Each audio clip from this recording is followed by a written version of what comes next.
open to the public, including today's. And Leo, I asked Sean McDermott this morning at the press conference, what do you know about your team now that you maybe didn't know 2 weeks ago when this thing started?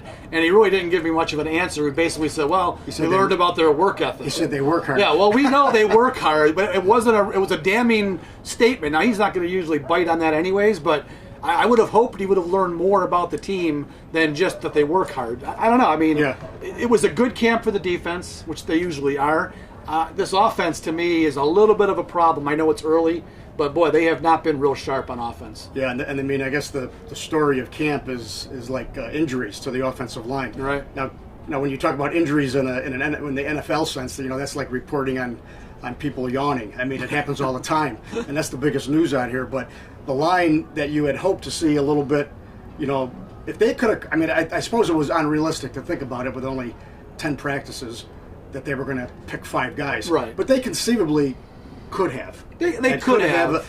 I mean, early in camp they had a set kind of thing, except for the right guard spot. So, but now it's a jungled mess because of 3-4 injuries.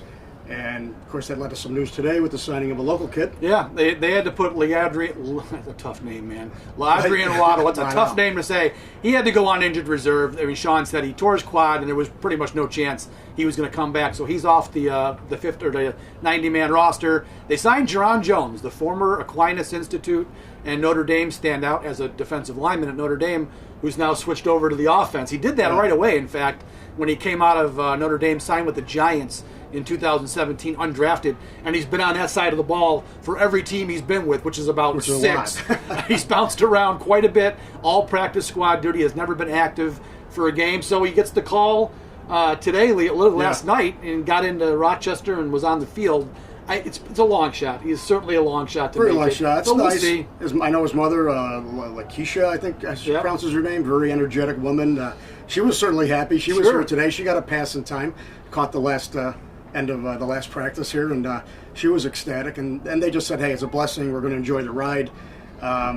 He's not going to make the team. No. And we all know that, but it's a cute little story, and good for him. Maybe he can stick on one of these practice squads. Yeah, I mean, that would be nice. He hasn't been able to. It's a little bit alarming when you've been with 6-7 teams and you haven't been able to impress anybody yet. Right. So, it was out of necessity for Buffalo, and we'll see what happens, and we wish Jerron Jones the best. Yeah, absolutely. I missed the little scrum with LeSean McCoy there at the end. It's probably the first time he's talked. Yeah, the only other news coming out of the last day is that LeSean McCoy finally graced everybody with his pearls of wisdom. And he was very professional. It was a low key, kind of a low tone, as LeSean can talk. Straining to hear what he was saying, but the vein of thinking was obviously is how do you feel about having so much competition? And he says, it's a little bit different. I've always been the guy coming into all the teams I've been on. I'm the guy. Now he's like, well, he's still the guy and maybe not the guy. They got Frank Gore, they got Devin Singletary, a nice-looking rookie behind him. A lot of questions directed at, do you expect to be on this roster when the season opens? And, of course, he does. And he says he loves working with a guy. Him and Frank Gore are friends. He loves that he's here. He's encouraging it to the young player. He says he's still confident in himself.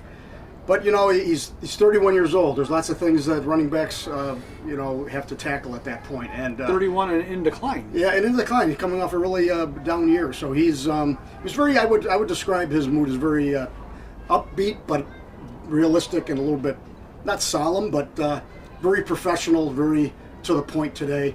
Wasn't biting on any questions as I mean, it's been a question all off season what they were going to do with him because of the cap hit that they could save.